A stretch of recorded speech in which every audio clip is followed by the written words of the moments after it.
like, no judgment. I understand why you think that. You might think that because there's a lot of misinformation that goes around, and that's okay that that was your previous thought, but I need to clear it up. Alright? They've never been a lie, ever. Alright? So I just wanna make sure we're clear on that. We're gonna keep emphasizing that because I want you to really leave this class with a solid understanding, but also leave the best period. Outside of my class, but just in general. Alright, so that's the little table showing you where they go. Yay, hit the parade. Alright, so we're talking about the microorganisms, the three domains of life. What are they? So Carl Woese, another Carl. Alright, this Carl though, he was alive in 1978, so realistic. You know, I wasn't born in, but you know, my parents were, so that's realistic. Yeah, yeah. Not realistic, but relatable. So the three domains of life are based on cellular organization. And you can, I don't know how you wanna spell it, like it's literally spelled out to where you remember it, like BAE, B-A-E, like I would remember that. I live life in acronyms. I really do. Like, I live life in acronyms, and that's how I remember a lot of stuff. So with bacteria is the first domain. It's not so much the first domain, I'm just saying it, like this is not by order, I'm just telling you like bacteria domain, archaea is a domain, and then eukarya is a domain. So those are the three domains of life.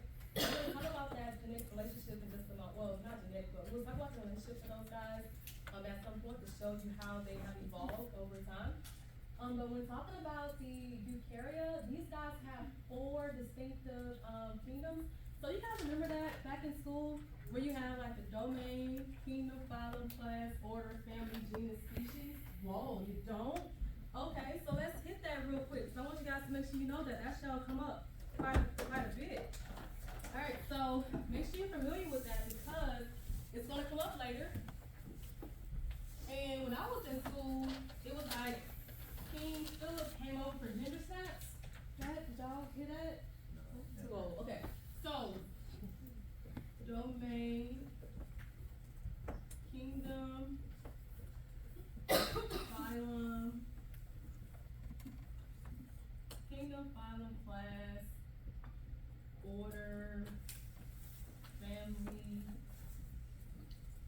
genus, and species. Now I'm specific epithet, right? Alright, so if you don't know, now you know. Alright, so when talking about this, when I remembered it, I was telling you I do acronyms, right? When I was in school, it was King Philip came over for gender stats. Alright, but then they threw domain in there. And I was like, okay, so did King Philip come over for gender stats? So that way when I was in school, I was like, I'm gonna remember it some kind of way. Right? But always remember that because we're gonna be doing this in the course. We're gonna be talking about the domains. Then we'll talk about the kingdoms. Then we'll talk about the phyla. Phyla is plural for phylum. Alright? And then we'll talk about the different classes, orders, and families. We're gonna talk about all that stuff. So it's good to review this now, so that way you won't need to refresh as much later. Okay? So make sure you guys are familiar with that in that order. If I were to ask you what comes after class, you should be able to tell me that order comes after class, right? I may not always start you off at the domain level, right? You need it over here? Yeah. I almost erased it with my hand. I'm like, I gotta stop doing that. Erasing with my hand.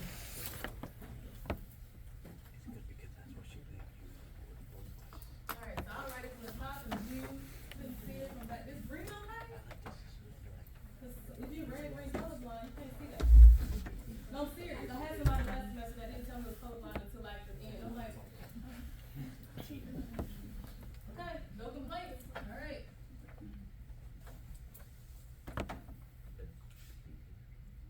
I'm going from left to right, so that's going domain, kingdom, phylum, class, order, family, genus, species, which is also specific epithet.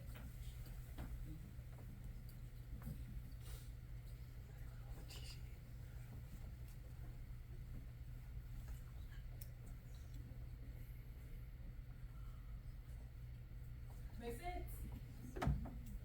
Alright, so I was like that side, but I want to do it too. Alright, so we're gonna kick it off with the brief history of microbiology. Alright, so are we ready? So we're gonna talk about some people, not too much though, because we only got 3 minutes left, so it's good that we got a quick little introduction. So we're gonna talk about the importance of observations made by Antony Van Leeuwenhoek, Robert Hooke. We're gonna talk about the different spontaneous generation and biogenesis. Why do we not, or what disproves spontaneous generation? Excuse me, then we're talking about the contributions made by certain people. So if I'm telling you that these are the people you wanna look at, these are the people you wanna look at, alright? Also, the study guide is kinda helpful as well, but I'm kinda giving you some like tips, some little, hints that, hey, they're gonna be important. So John Needham, Spallanzani, Burkow, and Pasteur. Especially Pasteur. Pasteur is like top dog. So, when talking about the first observations, well, Robert Hooke in 1665 was the first person to observe cells. He was able to see that they're compartmentalized boxes, and this is where we mark the idea of cell theory. Or we mark the beginning of cell theory. What does cell theory tells us? Cell theory actually has 3 parts to it, but we're just gonna talk about the fact that all cells are going to be made of cells. Right? All cells are made up of cells. Right? All living organisms are made of cells, which is why viruses are not allowed, because viruses don't have cells, even if it's one. So viruses are not living because they do not have cells. So then, like around the same time, Antoine Van Leeuwenhoek was also working with the microbes, and he was using his own little handheld microscope. He was allowed to make his own microscope, which is pretty cool. This looks like the contraption that he had. This actually is a model. Like there's a model in one of the museums, I think in France. I could be wrong, but I think it's in France. And it shows, it's pretty cool when you zoom in on it. I'm gonna zoom in on it because you wanna see it and see what the world's talking about. And I don't think your picture is giving enough justice. So if you look at it, the bottom part of it, you have a little screw portion right here, and then you have like, here's a little tip part. So down here on the screw, you're gonna like turn it to basically position the stage. You're gonna look at the stages in our microscopes, which are much more advanced, right? And so basically, you would put the specimen on the little tip right there, the little pin, and when you put it on that little pin right there, then you can go on the opposite side and look through the lens to kind of magnify the size of that particular specimen. He's able to look at it, right? And so he was the one that was able to look at the first living organism, and he called them animal foods, right? He looked at bacteria, protozoans, through his magnifying lens, and he called them animal foods, right? And so Robert Hooke, first person that like looked at cells, and Antoine Van Leeuwenhoek, first person looked at the living cells, living organisms, right? He called them animal foods. Alright, so we're gonna stop right there, because I wanna jump into spontaneous generation right now. But what I will say, guys, is to go ahead and continue looking at the notes, continue reading over the notes, once we'll talk about it with you guys. I'll also post a video for you guys too, so that way you guys can have that. The video will be us talking about spontaneous generation. Right, you have to show this and that. If you are on the waiting list, some of you before we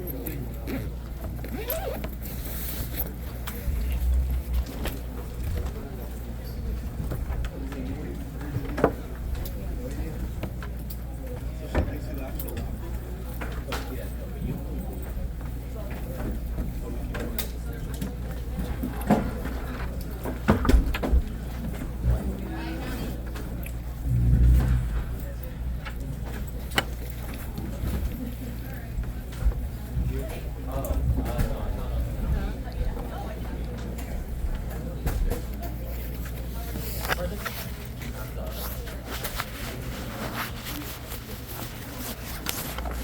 put that.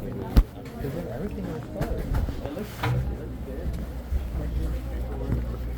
Like, opened it. Colton kept all the stuff in there. Yeah, We got exactly my complaint. Yeah. Like the I need like a starter or something like that.